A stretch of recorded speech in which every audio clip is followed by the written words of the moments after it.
Bienvenidos a Sapiens 360. Dale like si te gusta el video de hoy, compártelo y comenta.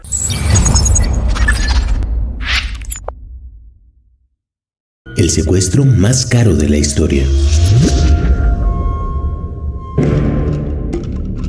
$60 millones. ¿Te los puedes imaginar? ¿No? Pues ahora trata de imaginar cómo guardar tanto dinero, o mejor dicho, cómo esconderlo en billetes de baja denominación. Esa es la cantidad más alta que se ha pagado en la historia como rescate por un secuestro. ¿Quién era tan rico, tan importante, y quién logró un golpe criminal tan bien armado como para cobrar eso? Bueno, la verdad es que además de un gran golpe, fue un gran problema logístico. Era demasiado dinero.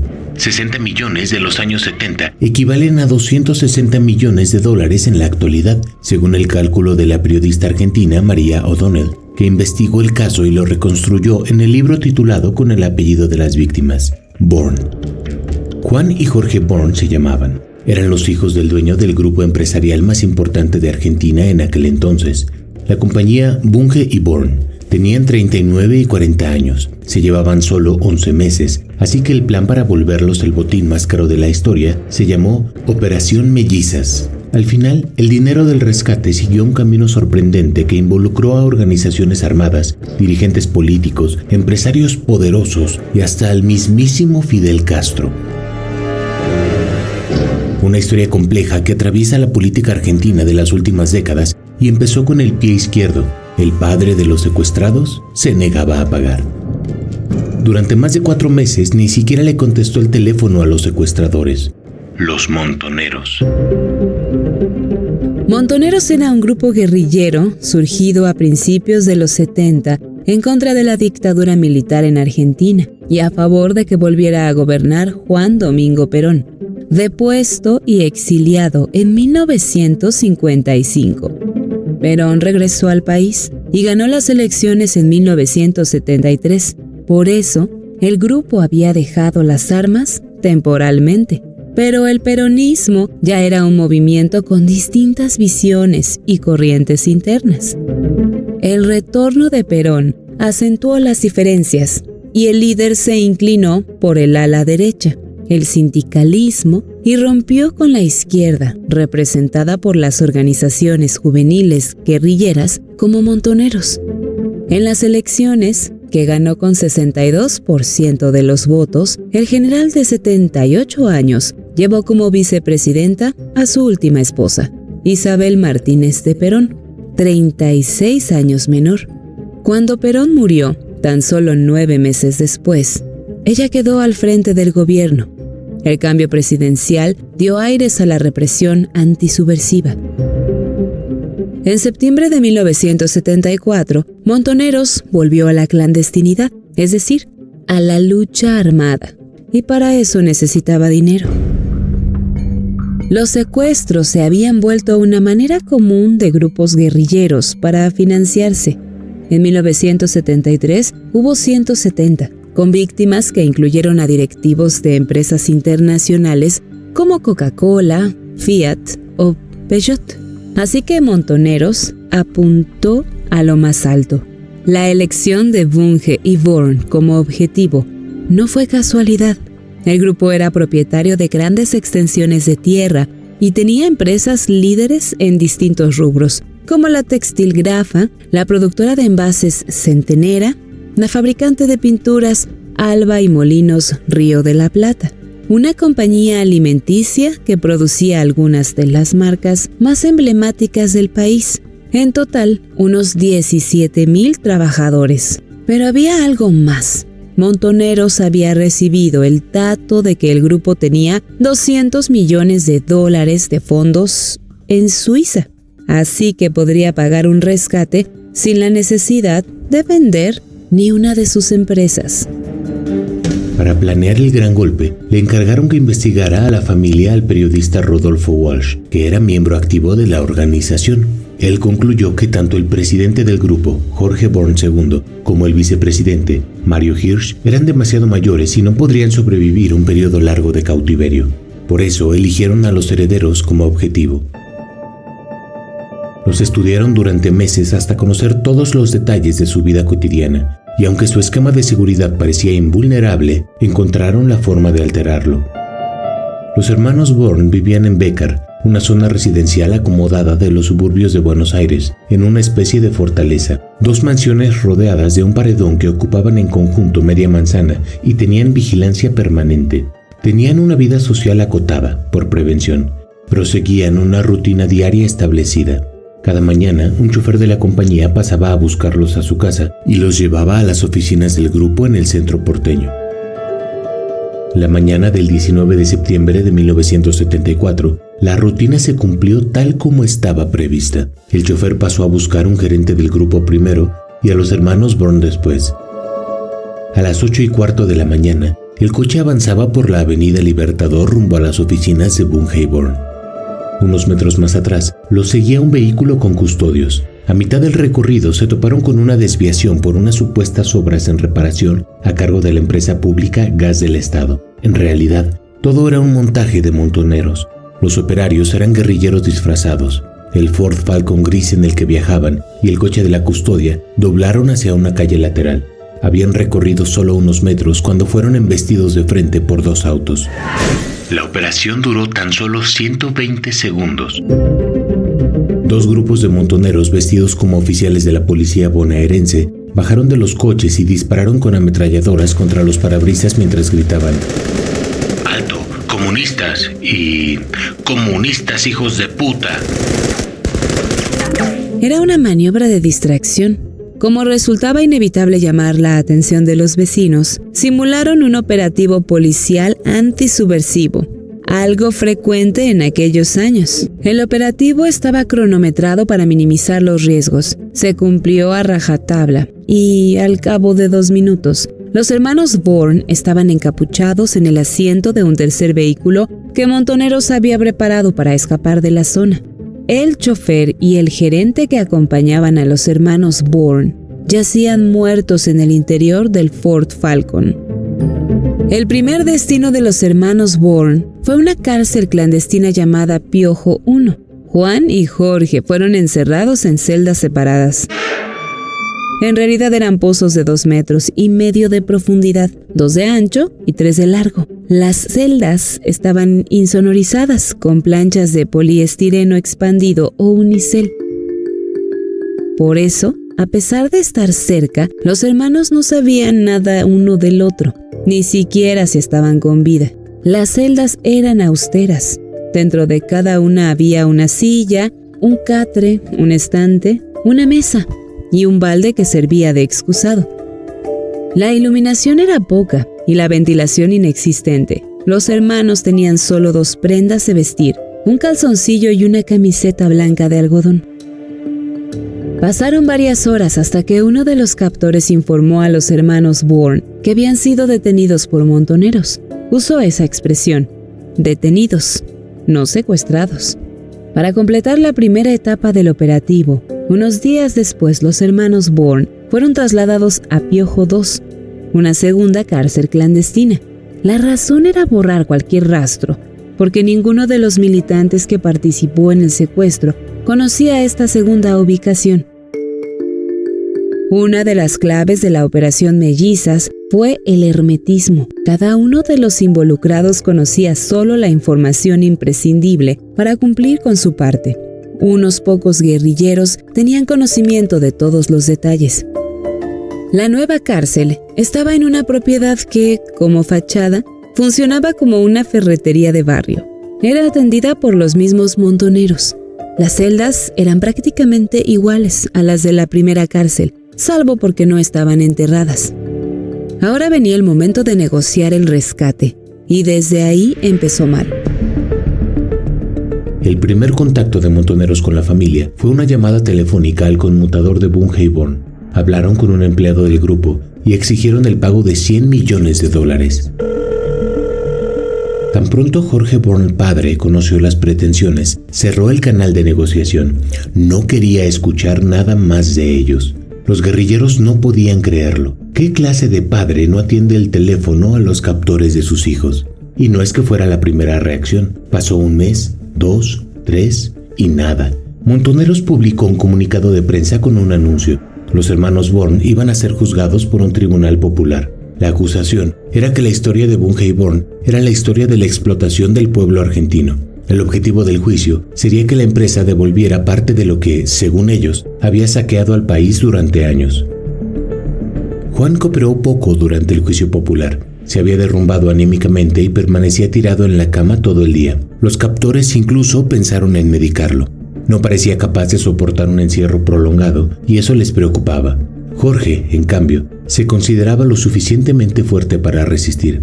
Lo interrogaron días salteados durante 2 semanas. Los fiscales guerrilleros, con el rostro cubierto, se sentaban en las sillas frente a Bourne, que respondía desde la cama acerca de los salarios en el grupo, las condiciones laborales, el papel de los sindicatos y la rentabilidad. Montoneros finalmente consideró probados los delitos de explotación a la clase trabajadora, prácticas monopólicas y agresión a los intereses nacionales. El juzgado popular condenó a Juan y Jorge Bourne a cumplir 1 año de prisión, el pago de una suma de dinero importante por la liberación y la entrega de mercadería por $1 millón en barrios populares.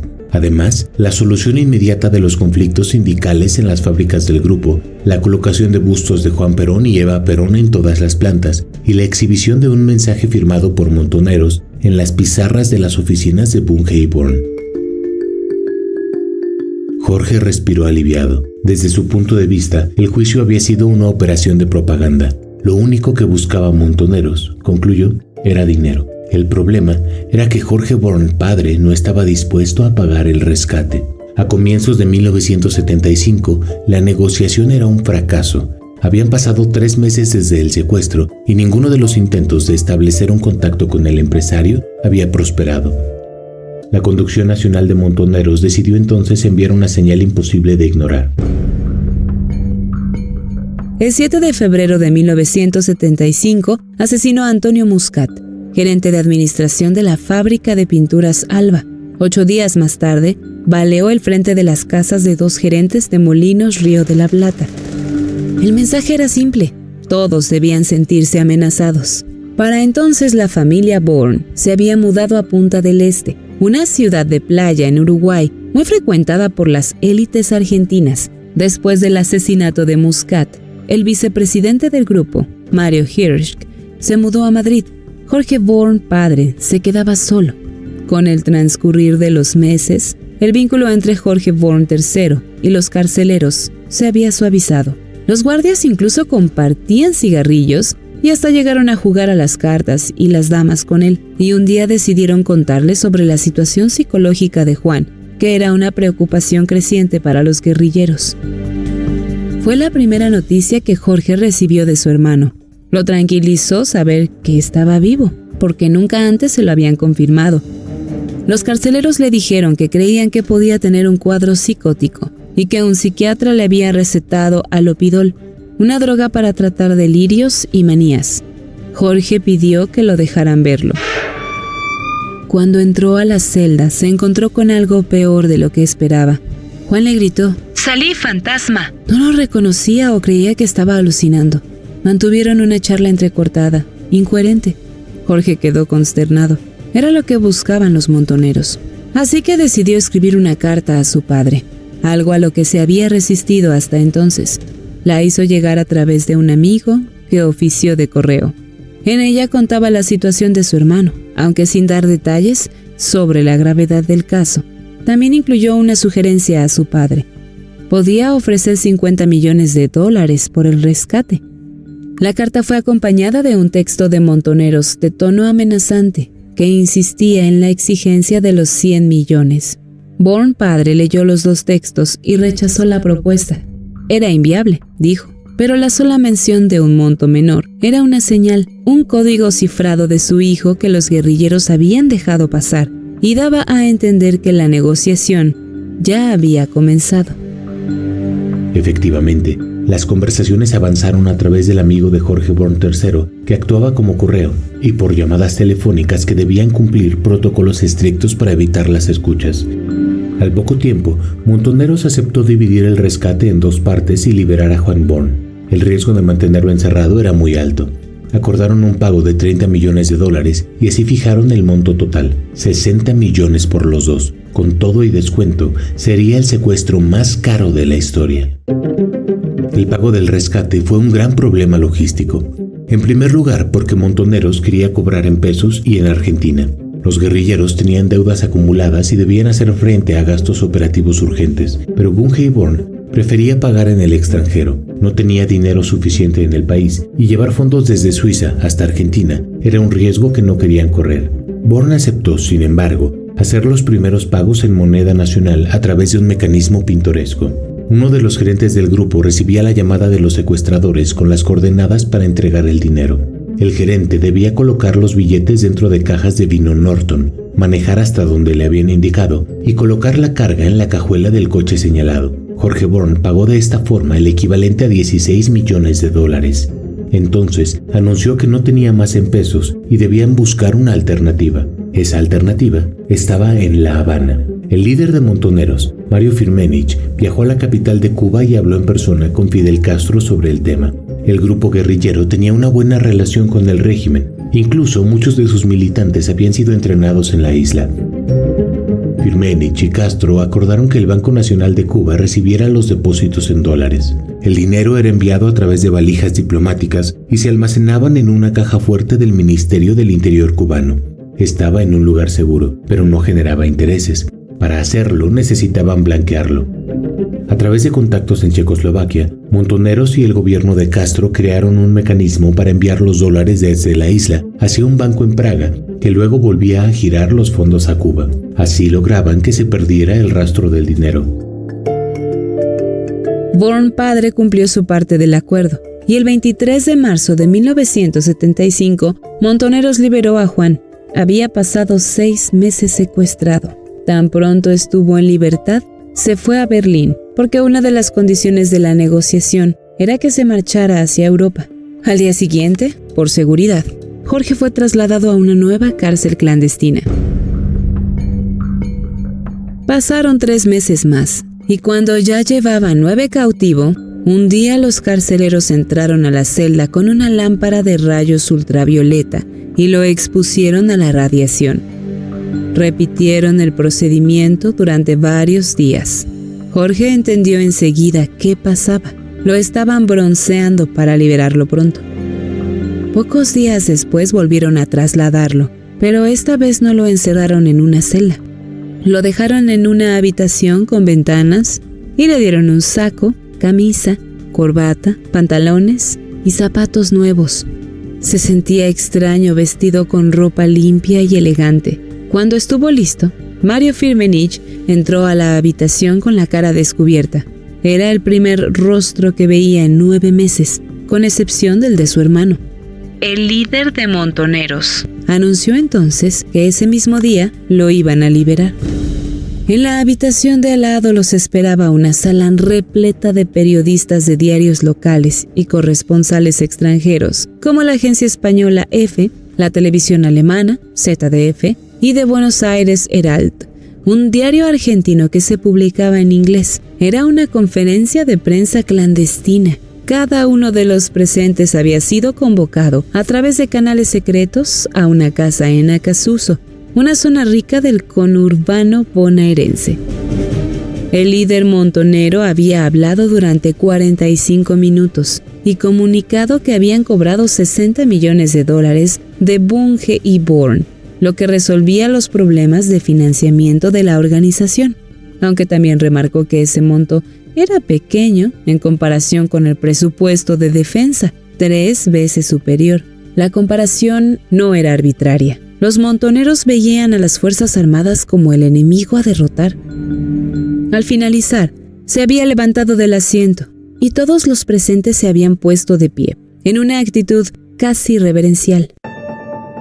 Firmenich emanaba autoridad. Estrechó la mano de cada uno de los periodistas y antes de salir del salón, anunció, como si hubiera estado a punto de olvidársele, que iban a liberar a Jorge Bourne. El heredero salió de la casa acompañado de 2 periodistas que se ofrecieron como voluntarios. Caminó varias cuadras hasta las vías del tren, las cruzó y encontró 2 coches de su empresa que lo estaban esperando. Subió a uno de ellos y el chofer le advirtió que tenía que salir cuanto antes del país. La noticia sobre la liberación se iba a hacer pública pronto y corría el riesgo de que por haber pagado el rescate, la justicia lo detuviera por financiar la actividad terrorista de Montoneros. Jorge se quedó estupefacto. ¿Financiar la actividad terrorista? Pasó la primera noche en libertad en un departamento que no conocía y al día siguiente voló en una avioneta a Punta del Este. Ahí se reencontró con su familia. Entre ellos estaba su padre, de 76 años, que se había retirado de la empresa, muy afectado anímicamente por el secuestro de los hijos. A partir de ese momento, una de las obsesiones de Jorge Born III iba a ser recuperar el dinero del rescate, o al menos parte del botín. Pero no era el único que tenía esas intenciones. Ya había habido señales de que mover tanto dinero atraería mucho interés. Unos días después de la liberación de Juan, 2 empleados de Bunge y Born fueron descubiertos cuando intentaban contrabandear valijas con $4.8 millones. Born padre recuperó el dinero a través de sus contactos en el Ministerio de Economía, pero el incidente fue una alerta para Montoneros. No era buena idea seguir llevando dinero hacia Argentina y enviarlo desde ahí a Cuba. Fue entonces cuando la organización decidió contactar a David Graeber, un joven empresario de 35 años bien relacionado, dueño de 2 bancos, que ya había ayudado a Montoneros en el pasado, cuando la organización había necesitado financiamiento. Graeber recibió el dinero en Ginebra, Suiza, y lo trasladó a Estados Unidos. Ya no era necesario pasar por Argentina. Era un buen plan, pero sufrió un golpe inesperado. El 7 de agosto de 1976, el avión privado en el que viajaba Graeber de Nueva York a Acapulco, en México, se estrelló en un cerro a punto de llegar. Nunca quedó claro si fue un accidente. La cúpula de Montoneros sospechó que algo tuvieron que ver la CIA y el nuevo gobierno argentino. Un golpe de Estado había derrocado meses antes a Isabel Perón y gobernaba entonces una dictadura militar, la más sangrienta de la historia del país. Los guerrilleros perdieron su principal fuente de ingresos, ya que el banquero les enviaba cada mes $160,000. Exigieron a la familia de Graeber que devolviera los millones que le habían dado para que los depositara en Estados Unidos, pero no tuvieron éxito. Nunca más recuperaron ese dinero. Todavía quedaban los fondos depositados en Cuba, pero acceder a estos recursos era mucho más difícil. Las Fuerzas Armadas también seguían las pistas del rescate de los Born. Parte del botín quedó en manos de los militares y policías que encontraron el dinero durante distintos allanamientos, y una tajada especialmente grande obtuvieron quienes detuvieron a Pablo González Langarica, un dirigente de Montoneros que tenía acceso a una caja de seguridad de la organización en un banco de Suiza. Retuvieron como rehén a su familia mientras lo llevaban a Zúrich a retirar la caja. Como premio, los oficiales se llevaron un maletín con $1.4 millones. Cada vez quedaba menos del botín de los Born, de los 60 millones originales. Se calcula que había entre 25 y 30 millones en el Banco Nacional de Cuba, según la investigación de María O'Donnell. El caso del grupo guerrillero Montoneros es paradójico. Fue diezmado militarmente. Murieron miles de sus combatientes, pero incluso en su peor momento, era una organización millonaria. Pasó casi una década. Argentina recuperó la democracia en 1983. Se juzgaron los crímenes de la dictadura militar y de los guerrilleros. Un año después, Mario Firmenich fue acusado por la Operación Mellizas y los asesinatos del gerente y el chofer de Bunge y Born, que habían muerto el día de secuestro. Fue extraditado desde Río de Janeiro, Brasil, y condenado a cadena perpetua, pero estuvo menos de 4 años en la cárcel.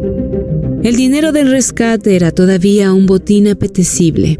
En alguna parte debía de estar. En 1989 llegó a la presidencia Carlos Menem, que venía con una propuesta controvertida. Menem hablaba de dejar atrás la violencia y reconciliar a los argentinos. Muchos vieron ahí una política de olvido para justificar los indultos a los jerarcas militares, pero también de los líderes montoneros. Se calcula que la organización guerrillera aportó $3 millones a su campaña. En ese contexto ocurrió un encuentro impensable, el de Jorge Born III con su secuestrador, Rodolfo Galimberti, el que en realidad había sido el responsable operativo de la Operación Mellizas. Galimberti estaba en aquel entonces prófugo de la justicia y ofreció colaboración a cambio de un indulto presidencial. Decía que estaba dispuesto a colaborar para recuperar parte de los $60 millones del rescate. El director de la Secretaría de Inteligencia Argentina se ofreció como nexo entre el guerrillero y el empresario. Había trabajado para la empresa, tenía buena relación con Jorge Born III y le propuso una reunión con Galimberti. El heredero pensó que se trataba de una broma de mal gusto, pero tomó en serio la propuesta cuando le aseguró que Galimberti podía ayudar a recuperar el dinero. Al final, siempre es el dinero. El 12 de octubre de 1989, Born y Galimberti se reencontraron en el Café Tabac, un bar clásico de Buenos Aires. Galimberti pidió disculpas por lo que había hecho y se puso a disposición. Born se mostró seco y fue directo al grano. ¿Cómo recuperar la plata? Sin embargo, más allá de eso, Born quedó fascinado con Galimberti. Lo veía como un personaje extravagante y al mismo tiempo efectivo. El exmontonero aportó contactos e información, colaboró realmente con la búsqueda del tesoro. Además, cooperó con el fiscal que llevaba el caso del secuestro y que apuntaba a la familia de Graiver. Quería demostrar que parte del rescate de los Born había pasado a integrar el patrimonio familiar. En 1991 se celebró un convenio misterioso entre los abogados de Graiver y los Born, en el que, de alguna manera, intercedió Galimberti. Si bien el acuerdo no reconocía ningún derecho a los Born, la familia Graiver aceptó pagar una compensación. Fue un pago millonario, en efectivo, que no quedó registrado en ninguna parte. Galimberti le entregó con sus propias manos la bolsa llena de dólares a Jorge Born hijo, entre 6 y 7 millones de dólares, según la versión que dio el propio empresario en entrevista con O'Donnell. Un 10% del botín. En otra vuelta inverosímil de esta historia, Jorge pagó una parte a Galimberti en reconocimiento por los servicios prestados, tal como lo escuchas. El secuestrado pagó a su secuestrador una parte del rescate que ahora, 15 años después, habían recuperado juntos. Según O'Donnell, Montonero se ofreció a Menem repatriar los fondos que habían quedado en Cuba y donarlos como una aportación patriótica, a cambio, nada más, de un indulto a la cúpula guerrillera. Lo cierto es que entre 1989 y 1990 fueron liberados tanto los jerarcas de la última dictadura militar como los líderes montoneros, entre ellos Firmenich, que en la cárcel empezó a estudiar economía, se graduó en la Universidad de Buenos Aires y luego se fue a hacer un doctorado a Europa. Actualmente vive en una ciudad del interior de Cataluña, España, y nunca volvió a participar directamente en la política argentina. La relación entre Born y Galimberti siguió estrechándose y en 1997 crearon una sociedad que organizaba un popular programa televisivo de concursos, Hola Susana. El negocio terminó en escándalo porque parte de las ganancias iba a una fundación católica de ayuda a niños vulnerables. Felices los niños. Pero resultó que había casos de pederastía en los hogares y el sacerdote que los dirigía terminó en la cárcel.